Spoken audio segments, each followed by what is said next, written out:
भगवान का लक्ष्मी के साथ में ब्याह हो गया। अब यहां पर जो अब कथा शुरू हो रही है उसका नाम है स्यमंतक उपाख्यान। इस कथा को कहने की विधा है आज के दिन, मतलब विश्राम वाले दिन, इसलिए कही जाती है। कहीं अगर किसी को कलंक लग जाता है तो वो कलंक दूर हो जाता है इस कथा को सुनने मात्र से, क्योंकि भगवान पर भी कलंक लगाया गया था, उसी विषय पर यह कथा है। तो द्वारिका में एक राजा रहते हैं, उस राजा का नाम है सत्राजित। एक यादव रहता है, उसका नाम है सत्राजित यादव। सत्राजित के पास में एक मणि थी, उसका नाम था सिमंतक मणि। इस सिमंतक मणि की खासियत यह थी कि 6000 किलो सोना रोज देती थी। भगवान को जब ये बात पता चली कि 6000 किलो सोना देती है, हमारे द्वारिका के एक सेठ जी के यहाँ ऐसी मणि है, तो भगवान ने कहा एक आदमी, अकेला आदमी इतने सोने का क्या करेगा, वो बढ़िया हमारी द्वारिका के कार्यालय में दे दे, तो उससे जो धन आएगा उससे हम अपने द्वारिका का वैभव बढ़ाएंगे, द्वारिका के लोगों का उद्धार करेंगे, रोड सड़क बनवाएंगे। भगवान ने ये प्रस्ताव उसको रखा कि तुम मणि हमको दे दो, हम रोज तुमको 1000 किलो सोना दे देंगे, 5000 किलो सोना यहां पर जमा होता रहेगा। उसने मना कर दी, बोले कि नहीं, मणि मेरी है, मुझे सूर्य ने प्रसन्न होकर के दिए, मैं आपको नहीं दूंगा। भगवान बोले तेरी इच्छा। एक बार कहा बस, उसके बाद कहा भी नहीं भगवान ने। लेकिन एक दिन सत्राजित का छोटा भाई प्रसेन, वो अपने भाई से कहता भैया मुझे मणि दे दो, मैं मणि पहन करके गले में घूमना चाहता हूं, सबको दिखाऊंगा देखो मेरे पास मणि है। बोले ले जाओ। अब प्रसेन अपने गले में मणि पहन करके और पूरे नगर में घूम रहा है घोड़े पर, सबको दिखा रहा है देखो हमारे पास सिमंतक मणि। भ्रमण करता करता जंगल की ओर गया, तभी एक शेर ने उसको देखा, उसकी मणि को चमकता हुआ देख शेर ने जोर से झपट्टा मारा, प्रसेन को मार दिया, उसके घोड़े को मार दिया, और उसकी जो मणि थी उसको शेर ने ले लिया। और शेर लेकर के उस मणि को जाने लगा, तभी एक भालू सामने से आया, उसने देखा शेर के हाथ में कुछ चमक रहा है, दोनों का युद्ध हुआ, भालू ने शेर को मार दिया, मणि लेके भालू चला गया। ये भालू कोई और नहीं, श्री जामवंत जी हैं, श्री जामवंत जी। और जामवंत जी की बेटी है जामवती। जामवंत जी ने वो मणि ले जा करके अपनी पुत्री जामवती को खेलने के लिए दे दी, बोले खेलो बेटा इससे। अब हुआ क्या, बहुत सावधानी से सुनना, बड़ी मजेदार कथा है। प्रसेन 5 दिन तक लौट करके नहीं आया, तो फिर सत्राजित ने पूरी द्वारिका में हल्ला मचा दिया कि कृष्ण ने मुझसे मणि मांगी थी, मैंने देने से मना कर दिया, मेरा भाई पहन करके निकला तो इन्होंने उसको अवगाह करके उसको मार करके मणि को अपने पास रख लिया है। पूरी द्वारिका में भगवान की निंदा होने लगी। राम राम राम। अच्छा, सबको पता था कि भगवान ने मांगी तो है मणि, लेकिन सब लोग भगवान पर ही कलंक उछालने लगे। बोले द्वारिकाधीश होकर के, भगवान होकर के, इतने बड़े राजा होकर के इनको जरा भी ये नहीं लगा, बेचारे प्रसेन को मार दिया और उसकी मणि को चुरा लिया। भगवान आनंद कर रहे थे, भगवान को कोई फर्क नहीं पड़ रहा था। रुक्मणी जी ने कहा, बोले प्रभु इस प्रकार से पूरे नगर में आपकी चर्चा चल रही है, आपको कुछ करना चाहिए। भगवान बोले जब हमने कुछ गलत किया ही नहीं तो हम करें क्यों। बोले ये बात आप जानते हैं, मैं जानती हूं, पूरा नगर तो नहीं जानता, आपको कुछ तो करना चाहिए। भगवान बोले ठीक है, जाते हैं, ढूंढते हैं भाई कहाँ है प्रसेन। भगवान अपनी सेना लेकर के और पूरी द्वारिका नगरी में खोजते खोजते जंगल की ओर जैसे ही गए तो थोड़ी दूर जाकर के भगवान ने प्रसेन को मरा हुआ पाया। भगवान बोले पहले मणि खोजो, कहाँ है। बोले मणि नहीं है महाराज, लेकिन शेर के पंजों के निशान हैं प्रसेन के शरीर पर। बोले शेर ने इसको मारा है। शेर के पंजों के निशान के पीछे पीछे चले तो आगे जाकर के देखा शेर मरा पड़ा है। भगवान बोले मणि है क्या। बोले मणि इसके पास भी नहीं है। भगवान बोले ये कैसे मरा। बोले इसके शरीर पर किसी भालू के पंजे के निशान है। भगवान बोले इसके पीछे चलो। भालू के पैरों के निशान के पीछे पीछे गए तो एक गुफा में वो घुस रहे थे। भगवान ने अपनी सेना को कहा सब लोग यहीं रुको, मैं भीतर जाता हूं, यदि 21 दिन में वापस ना आऊं तो सब लोग वापस द्वारिका लौट जाना। द्वारिका की समस्त सेना वहीं खड़ी हो गई। भगवान ने जैसे ही अंदर प्रवेश किया तभी एक दिव्य प्रकाश दिखाई दिया। भगवान बोले ये तो सिमंतक मणि है। जैसे ही पास गए तो क्या देखा, जामवती उससे खेल रही थी मणि से। जामवती से भगवान ने जैसे ही मणि ली, उसने जोर से चीखना चिल्लाना शुरू किया। उसकी चीख सुनकर के अंदर से विशाल विकराल एक भालू जामवंत जी दौड़ करके आए और भगवान पर आकर के झपट पड़े। भगवान का उनके साथ युद्ध शुरू हुआ। कभी भगवान उनको मारे, कभी वो भगवान को मारे। दोनों एक दूसरे के ऊपर भावी होते जा रहे हैं। 21 दिन पूरे हुए महाराज, लड़ते लड़ते लड़ते लड़ते पसीना पसीना हो गया जामवंत। जब नस नस ढीली हो गई तब परास्त होकर के भगवान के चरणों में प्रणाम करते हुए कहा, जय हो मेरे रघुनंदन श्री राम, मैं आपको प्रणाम करता हूं। भगवान बोले, रघुनंदन कौन हो भाई? बोले, मुझे भूल गए? जामवंत के वचन सुहाए, मैं जामवंत हूं, आपका सतयुग का मित्र। भगवान बोले, तुम हमको पहचान गए? बोले, पहचान गया, आपने मुझे तभी बता दिया था कि आप आएंगे मेरी कुटिया पर। भगवान ने अपने हृदय से लगाया। जब रावण को मार करके आए थे भगवान श्री राम, तब सबको भगवान ने उपहार दिया और जिसकी जो इच्छा थी वो दिया। जामवंत जी महाराज जैसे आए तो भगवान कुछ देने लगे। बोले, मुझे ये सब नहीं चाहिए प्रभु। क्या चाहिए? बोले, जो मांगूंगा सो आप दोगे नहीं। बोले, बताओ तो सही क्या चाहिए? बोले, पूरे राम रावण युद्ध में केवल 2 ही थे मेरे समान बलवान। कौन कौन? बोले, एक कुंभकर्ण, दूसरा रावण। एक को आपने मार दिया, एक को आपके भाई ने मार दिया। भगवान बोले, तो फिर? बोले, मेरी हाथ की खुजली अभी मिट्टी नहीं है, मेरे को लड़ना है। भगवान बोले, तो फिर तुम्हारे लिए किसको बुलाएं अब? बोले, मेरे समान बलवान और कोई है नहीं, और किसी से लड़ूंगा तो मेरी खुजली जाएगी नहीं। मेरे समान बलवान तो आप ही हो, आप ही लड़ो मुझसे। भगवान बोले, मर्यादा पुरुषोत्तम राम है, हम बिना बेमतलब के किसी से नहीं लड़ेंगे। एक काम करो, द्वापर में हम कृष्ण बन के आएंगे और तब भी तुम रहोगे। जामवंत जी की आयु बड़ी लंबी है, सतयुग में भी थे, बराह भगवान की परिक्रमा की थी इन्होंने, त्रेता में थे, राम जी के साथ थे, द्वापर में भी थे और कलयुग में भी हैं जामवंत जी। तो बोले, हम द्वापर में कृष्ण बन के तुम्हारी कुटिया पर आएंगे, तब तुम्हारी नस नस ढीली नहीं कर दी तो हमारा नाम भी राम नहीं, तुम्हारी खुजली मिटा देंगे हम पूरी। तो आज भगवान ने अपना वरदान पूरा किया। जामवंत जी बड़े प्रसन्न हैं। आज्ञा करें प्रभु, कैसे आना हुआ मेरे यहाँ? भगवान बोले, ये तुम्हारी जो बेटी जिस मणि से खेल रही है, ये मणि, इसकी वजह से मुझे बड़ी बदनामी सहनी पड़ी है पूरे द्वारिका में, ये मणि मुझको वापस कर दो। जामवंत जी ने मणि देखा और मणि जिस हाथ में थी, मतलब अपनी बेटी को देखा और फिर भगवान को देखा। भगवान से बोला, अच्छा ठीक है देता हूं, आप दोनों आंख बंद करो पहले। भगवान बोले, आंख बंद क्यों करें? बोले, करो तो सही। भगवान ने नेत्र बंद किए, बोले दोनों हाथ आगे करो। भगवान ने दोनों हाथ आगे किए तो एक में तो मणि दी, दूसरे में अपनी बेटी का हाथ दे दिया। भगवान ने जैसे ही आंख खोल के देखा, बोले, ये क्या कर रहे हो आप? बोले, मेरी बेटी के लिए आपसे अच्छा कोई वर नहीं मिलेगा, अब आप इससे ब्याह कर लो। भगवान बोले, वो सब तो ठीक है, लेकिन एक कलंक दूर होगा हमसे कि भाई समंतक मणि हमने नहीं चुराई, ये कलंक तो दूर हो जाएगा, दूसरा कलंक हम पे लग जाएगा। बोले, इनको कोई नहीं, भालू ही मिला था ब्याह करने को। जामवंत जी बोले, मुझे नहीं पता प्रभु, मर्यादा वर्यादा सब गई त्रेता में, अब तो आप द्वापर में लीला पुरुषोत्तम हो, मेरी बेटी से आपको ब्याह करना पड़ेगा। बड़ी बड़ी आनंददायी कथा है कि ये जो जामवंत जी ने भगवान से अपनी बेटी का ब्याह किया है, ये पहले से ही निश्चित कर दिया था उन्होंने। क्या हुआ? बड़ी बड़ी अच्छी कथा है, ध्यान से सुनो। तो कथा तो सबरी अच्छी है, लेकिन ध्यान से सुनो। जब राम जी रावण को मार करके लौट के आए तो जनक जी ने भगवान को एक पत्र लिखा, श्री राम जी को, और उस पत्र में लिखा कि प्रभु आप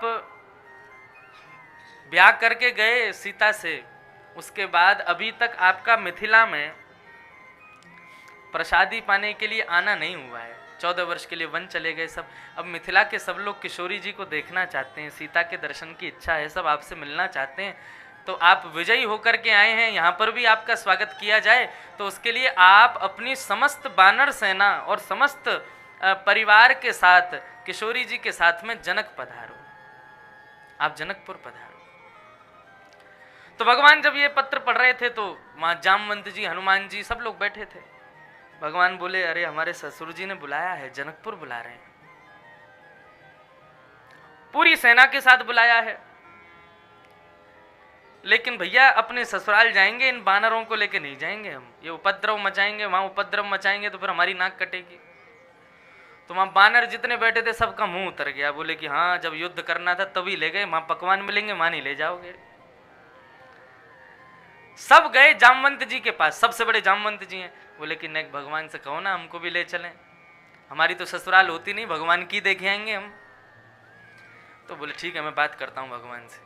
जामवंत जी भगवान के पास गए, बोले प्रभु सब बानर बेचारे बहुत बिलबिला रहे हैं, सब कह रहे हैं कि हमको ले चलो। भगवान बोले ये लोग उपद्रव मचाते हैं बहुत, किसी का भी छीन के खा जाते हैं, किसी के ऊपर भी चढ़ जाते हैं, किसी पे भी घुर्राने लग जाते हैं, और ये सब हमारे ससुराल में होगा तो फिर हमको बढ़िया नहीं लगेगा, मिथिला के लोग हमारी बहुत मजाक उड़ाएंगे। जामवंत जी बोले आप चिंता मत करो, ये सब बानर इनको मैं संभाल लूंगा, आप चिंता मत करो बिल्कुल, लेकिन इनको ले चलो। राम जी बोले तो फिर तुम्हारी जिम्मेदारी है, कुछ भी हुआ तो फिर तुम देखोगे। बोले ठीक है मेरी जिम्मेदारी। अब तो महाराज जैसे ही वहां भोजन पानी, सब लोग जनकपुर की ओर निकले। सब बानरों के लिए भगवान ने वस्त्र सिलवाए, सब बानर वस्त्र पहन पहन करके, पगड़ी पहन पहन करके, बढ़िया सज धज के, लाखों करोड़ों की तादाद में बानर की सेना सब जा रहे हैं। कहाँ? जनकपुर में। जनकपुर में पुष्प वर्षण किए जा रहे हैं, सबको मालाएं पहनाई जा रही हैं। बानर सब सीधे चल रहे हैं, बिल्कुल भी किसी की ओर ना देखते हैं ना कुछ करते हैं। क्यों? जामवंत जी सबसे आगे चल रहे थे, उन्होंने कहा था जैसा मैं करूं वैसा करना बस। तो जामवंत जी यहाँ देखते हैं तो सारे करोड़ों बानर सब यहीं देखते हैं। जामवंत जी यूं ने हाथ उठा लें तो सारे बानरों के हाथ उठ जाएं। जामवंत जी थोड़ा खुजाने लग जाए, सारे बानर खुजावें। जैसे जामवंत जी कर रहे हैं वैसे सारे बानर कर रहे हैं। श्री रघुनाथ जी की संपूर्ण इस सेना को देख करके जनकपुर वासियों के नेत्र सजल हो गए, खूब स्वागत किया। सभा में विराजमान हुए सब। जनक जी महाराज ने कहा भाई सबके लिए, सब इतनी दूर से चल के आए, सबसे पहले भोजन की व्यवस्था होनी चाहिए। सारे बानर पंगत में बैठे हैं, अब पंगत परोसी जा रही है, लेकिन बानर एक को भी देख नहीं रहे हैं, ना तो कुछ देख रहे हैं क्या परोसा जा रहा है क्या, बस सब लोग जामवंत जी की ओर देख रहे हैं, वो जो करेंगे वही करना है। अब बानरों को पंगत परोसो क्या, वो पंगत परोसने वाले से ही पहले छीन लेते हैं, लेकिन यहाँ बानर सब अपने हाथों को पकड़ के बैठे हैं, हमें कुछ नहीं लेना है। सारी सामग्रियां आ गई, लेकिन बानर कुछ उठा के खा ही नहीं रहे। सब जामवंत जी को देख रहे हैं, ये खामे तो वही वैसे खाएंगे। जामवंत जी ने पूरे पकवान आदि सब देखे। सबसे पहले खजूर उठाया, अब उसको लेकर के जामवंत जी ऐसे ऐसे देख रहे हैं तो सारे बानर भी उसको घुमा घुमा के देख रहे हैं। जैसी जोर से उसको दबाया तो उसकी गुठली उछल गई। अब जैसे ही गुठली उछली तो गुठली को उछलता देख जामवंत जी बोले अच्छा मेरे हाथ से निकल के भग गई, तो जामवंत जी जोर से उछल गए। अब तो जैसे ही जामवंत जी उछले हैं, यहाँ बानरों ने उछलना कूदना शुरू किया, और यहाँ से वहां कूद रहे हैं, वहां से वहां कूद रहे हैं। कोई राम जी की थाली में कूद रहा है, कोई जनक जी की थाली में कूद रहा है, और जिसके हाथ में जो पड़ रहा है वही लेके भाग रहा है, खा रहे हैं। अब तो छूट मिल गई पूरी। ये पूरा दृश्य देख के राम जी अपने मुंह पे हाथ धर के बैठे थे, बोले खूब समझाया था मत करना, लेकिन जनक जी ने जब ये दृश्य देखा तो वे बड़े आनंदित हो गए और उन्होंने प्रभु श्री राम को अपने हृदय से लगा लिया। दूर खड़े हुए अपने आप पर ग्लानि कर रहे जामवंत जी बोले कि सब बिगाड़ दिया हमने, लेकिन तभी वो भगवान की ओर देखते हैं तो भगवान जनक जी के हृदय से लगे हुए हैं, और इतना वात्सल्य जनक जी का राम जी के ऊपर उमड़ रहा है। वो दृश्य देख करके श्री जामवंत जी के हृदय में भावना उत्पन्न होने लगी कि जिस प्रकार श्री जनक जी ने अपनी बेटी का ब्याह करके इतना वात्सल्य प्रेम ठाकुर जी के प्रति प्रकट कर रहे हैं, ऐसा प्रेम मुझे कब मिलेगा, ऐसा वात्सल्य करने का अवसर मुझे कब मिलेगा। तो भगवान श्री राम तो सबके हृदय की बात समझते हैं।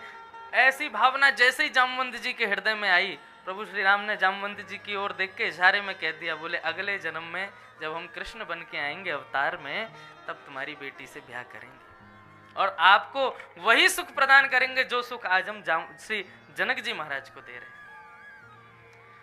तो जामवंत जी तो कब से प्रतीक्षा कर रहे थे कि भगवान कब आए। आज भगवान को बेटी भी दे दी और बेटी के साथ में मणि भी दे दी। अब भगवान बोले अब क्या करें क्या करें, पूरी द्वारिका नगरी हम पर कलंक उठाएगी। बोले भालू की बेटी से ब्याह कर लिया। घोड़े पर स्वयं बैठे, फिर उसको उठा के उसको भी बिठाया और अपनी काली सौल, काली कमली से ठाकुर जी ने उसको ढक लिया कि किसी को दिखे ना, छोटी सी है अभी। उसको लेकर के भगवान द्वारिका पहुंचे। द्वारिका में सब लोग यज्ञ कर रहे थे, हवन कर रहे थे, देवी की अर्चना कर रहे थे कि हमारे द्वारिकाधीश सही सलामत वापस आ जाएं। भगवान छुप छुपा करके अपने रुक्मणी जी के महल में पहुंचे और वहां पहुंच करके रुक्मणी जी के कक्ष में जाकर के देखा कोई है तो नहीं, कोई भी नहीं है। वहां पर जामवती को बिठाया और बिठा करके बाहर आकर के जैसे ही गेट बंद करने लगे, पीछे से रुक्मणी जी आ गई। द्वारिकाधीश, भगवान बोले अरे आओ आओ। रुक्मणी बोले आप कब आए लौट के? बोले बस अभी अभी आया। इतना विलंब क्यों हो गया, कहाँ हो गया, क्या हुआ, हमें बताओ तो सही। भगवान बोले रुक्मणी अब क्या बताएं। भगवान की चतुराई देखो। भगवान कह रहे हैं हम गए तो थे सिमंतक मणि लेने के लिए, लेकिन एक वहां पर बड़ी सुंदरी तपस्या कर रही थी और उसकी तपस्या देख करके हमारा मन उस पर आ गया। हमने जाके पूछा हे सुंदरी आप किसके लिए तपस्या कर रही हो? तब वो सुंदरी बोली कि हम द्वारिकाधीश को पति रूप में वरना चाहते हैं, उनके लिए कर रहे हैं। तो देवी हम क्या करें, हम तो उससे ब्याह करने में व्यस्त हो गए, ब्याह कर करा के अभी लेके आए, थक गई बेचारी, सो रही है भीतर। रुक्मणी जी बोली सुंदर है? बोले तुम देखना मत, नहीं तो लज्जा आएगी तुमको खुद पे, इतनी सुंदर है। बोले हमसे भी ज्यादा सुंदर? बोले बहुत सुंदर है तुमसे, तो तुम कुछ नहीं हो उसके आगे। अब उनको क्या पता भीतर कौन बैठी है। रुक्मणी जी को क्रोध आया और उन्होंने बिना देखे ही शाप दे दिया। बोले इस भवन के भीतर जो भी बैठी है मैं उसको शाप देता हूं वो मुझसे थोड़ी कम सुंदर स्त्री हो जाए। अब जैसे ही शाप दिया और जैसे ही किवाड़ खोल के देखा, तुम्हारा जामवती जो भालू के वेश में थी वो एक सुंदर राजकुमारी के वेश में वहां पर खड़ी है। भगवान ने रुक्मणी जी को हृदय से लगाया, और धन्यवाद हमारा काम तुमने बढ़िया कर दिया। अब ये जो दूसरा कलंक लगना था उससे बच गए हम। और भगवान ने दूसरा ब्याह समस्त द्वारिका के सामने श्री जामवती के साथ में किया और जामवती ने गवाही दी कि ये मणि उनके पास कैसे आई और सब बिल्कुल क्लियर हो गया। भगवान पे जो कलंक लगा वो अब मिट गया। अब कलंक किस पे लग गया? सत्राजित पे, जिसने भगवान पे कलंक लगाया था। अब द्वारिका के लोग उसको गाली देने लगे। बोले इसको शर्म नहीं आई, भगवान के बारे में ऐसा बोल दिया, भगवान के लिए ऐसा कर दिया। सत्राजित बड़ी चिंता में बैठा था, क्या करूं क्या करूं क्या करूं, कैसे इस कलंक से बचूं। तभी उसने देखा उसके घर में भी एक युवा कन्या थी, उसका नाम था सत्यभामा। उसने कहा कि यदि मैं अपनी बेटी का ब्याह द्वारिकाधीश से कर दूं, द्वारिकाधीश को अपना संबंधी बना लूं, तो द्वारिका के लोग मेरे कलंक को दूर कर देंगे। सत्यभामा की पहले सगाई हो चुकी थी। किससे हुई थी? सतधनवा नाम के व्यक्ति से हुई थी। अब नाम ही याद करते चलना, इतने नाम आएंगे। अब 16,100 राजकुमारियों के नाम याद करवा के ही जाऊंगा मैं।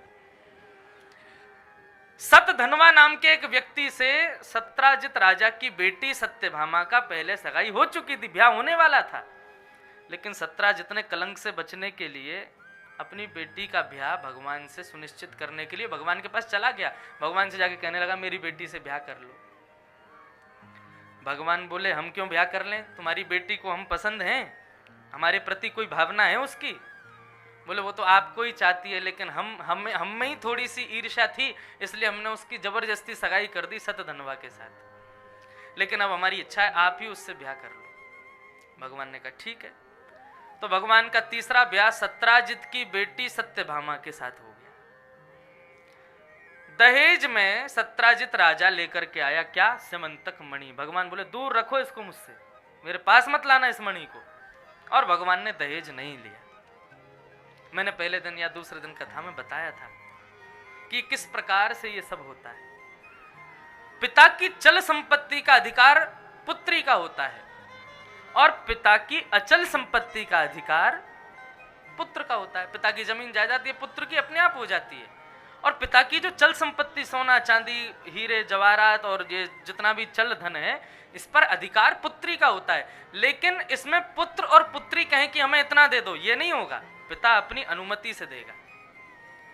और जमाई का तो दूर दूर तक प्रश्न ही नहीं उठता है कि वो कहे मुझे ये दो तो मैं ब्याह करूंगा। नहीं, दहेज का मतलब क्या है कि पिता अपनी चल संपत्ति में से कुछ अंश अपनी पुत्री को दे देता है।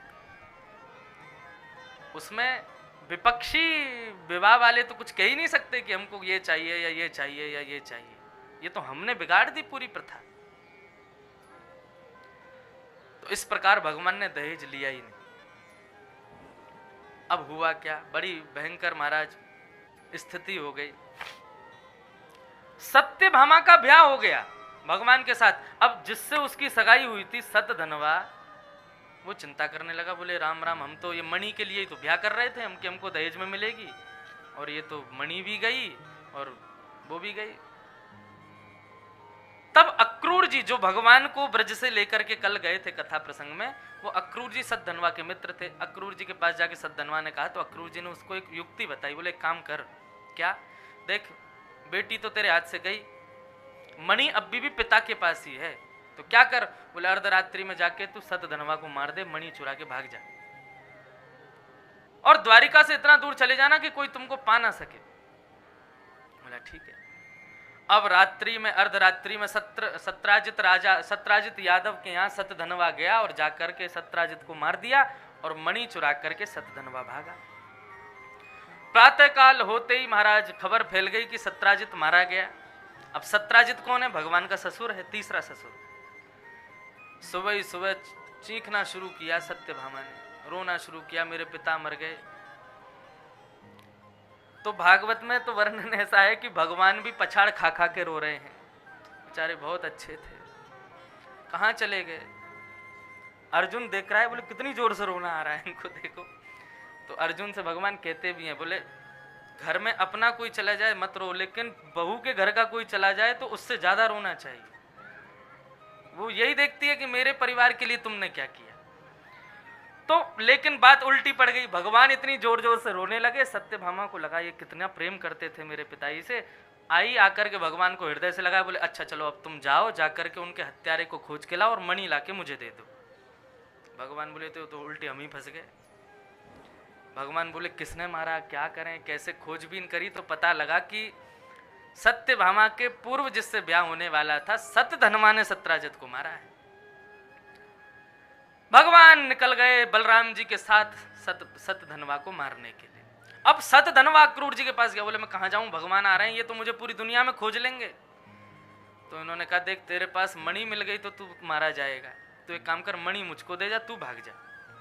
वो मणि अक्रूर जी को दे के सतधनवा वहां से भागा। भगवान ने बीच रास्ते में उसको पकड़ा तो भगवान से बच के जंगल की ओर भागा।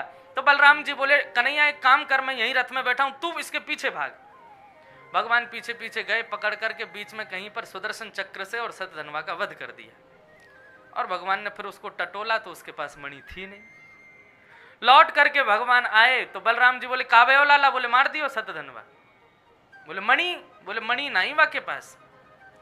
तो बंधुओं बलराम जी के हृदय में आया कि लाला की नजर तो बहुत पहले थी मणि पे ही, यानी छुपा के धर लिया, कोई ये बता नहीं रहे। और भगवान मनी मन सोच रहे वाह ये भैया हैं हमारे, हम पर शक कर रहे हैं। बलराम जी बोले लाला तू एक काम कर, तू वापस द्वारिका जा, मैं जा रहा हूं हस्तिनापुर दुर्योधन को गदा विद्या सिखाने के लिए। भगवान बोले जाओ। जैसे ही द्वारिका लौट के आए तो मुख्य द्वार पर खड़ी थी सत्यभामा। भगवान आए तो भगवान को देख के कहा क्या हुआ? बोले हमने तुम्हारे पिता के हत्यारे को मार दिया। बोले अच्छा मणि? बोले मणि नहीं मिली उसके पास। तो सत्यभामा के हृदय में भी आया कि ये मणि तो बहुत पहले से मांग रहे थे मेरे पिताजी से, इन्होंने छुपा के रख लिया, कहीं मैं उसका प्रयोग ना कर लूं। भगवान वहां पर हम सबको उपदेश करते हैं, बोले यही गृहस्थाश्रम है। आज तक संसार ने तुमको सम्मान रूपी अमृत पिलाया है, लेकिन गृहस्थ में प्रवेश करने के बाद तैयार रहिए, आपको अपमान रूपी विष भी पीना पड़ेगा।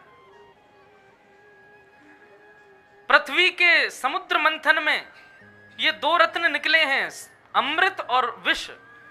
हमें केवल अमृत पीने को मिलेगा, मतलब सम्मान ही मिलेगा, ऐसा नहीं है। कभी कभी अपमान के विष के घूंट भी पीने पड़ेंगे, और कई बार अपनों से ही पीने पड़ेंगे। भगवान बोले अपना भाई अपनी पत्नी भी संदेह कर सकती है, लेकिन विचलित मत होना। भगवान पर पुनः कलंक उठने लगे। भगवान जरा भी दान पुण्य का काम करने लग जाते थे या जरा भी कोई श्रेष्ठ क्रिया करते थे तो आपस में लोग कानाफूसी में कहते थे उसी मणि का कमाल है, जबकि भगवान पर नहीं थी वो। भगवान द्वारिका के लिए कुछ अच्छा करते थे, द्वारिका के लोगों के लिए कुछ अच्छा करते थे, तो सब लोग यही कहते थे कि ये मणि से कमाया गया था। मणि कहां थी? दूर अक्रूर जी के पास। भगवान सबकी सुध लेते हैं। एक दिन पूछे, भाई अक्रूर जी कहाँ हैं आजकल? तब किसी ने बताया, बोले महाराज वो तो ब्राह्मणों की सेवा में लगे। बोले कैसी सेवा? बोले सोने की थाली, सोने की कटोरी, सोने की चम्मच में ब्राह्मणों को भोजन कराते हैं, दक्षिणा अलग से देते हैं और कहते हैं चम्मच थाली कटोरी अपने संग ही ले जाओ। भगवान बोले बड़ा धन आ रहा उनके पास। भगवान ने पत्र लिखा, काका जी जय श्री कृष्ण, और पूरा सब उसमें लिख करके नीचे लिखा कि हम जानते हैं आपके पास मणि है, क्योंकि सतधनवा आपका मित्र था। हमें मणि नहीं चाहिए, मणि का दुरुपयोग यदि आप करते तो मैं मणि ले लेता, लेकिन आप मणि से भलाई कर रहे हो, ब्राह्मणों का हित कर रहे हो। लेकिन मैं चाहता हूं कि आप द्वारिका वासियों के सामने मणि को प्रदर्शित करते हुए बता दीजिए कि मणि आपके पास है, क्योंकि ये लोग मुझ पर संदेह कर रहे हैं। तब अक्रूर जी महाराज आए, आकर के उन्होंने सबको मणि दिखाई और मणि दिखा करके भगवान को प्रणाम करके क्षमा मांगी। तब द्वारिका के लोगों ने सबने भगवान के सामने अश्रुपात करते हुए क्षमा की। बोले प्रभु हमें क्षमा कर दो, हमने आप पर संदेह किया। भगवान बोले मैं तो क्या संदेह करेंगे, लेकिन मैं संसार के लोगों को बताना चाहता हूं, आप दुनिया के लिए, समाज के लिए, परिवार के लिए कितना भी कर लीजिए, लेकिन एक छोटी सी भूल या छोटी सी गलती उनकी नजरों में आपको गिरा देगी। अपने आप को श्रेष्ठ सिद्ध करने का कोई प्रयत्न मत कीजिए, अपने कर्म को करते रहिए। यदि आप गलत नहीं हैं तो समय आने पर आपके प्रति जो लोगों के भीतर कलंक की भावना है वो अपने आप धूमिल हो जाएगी। इस प्रकार से ये संपूर्ण समंतक उपाख्यान बताया।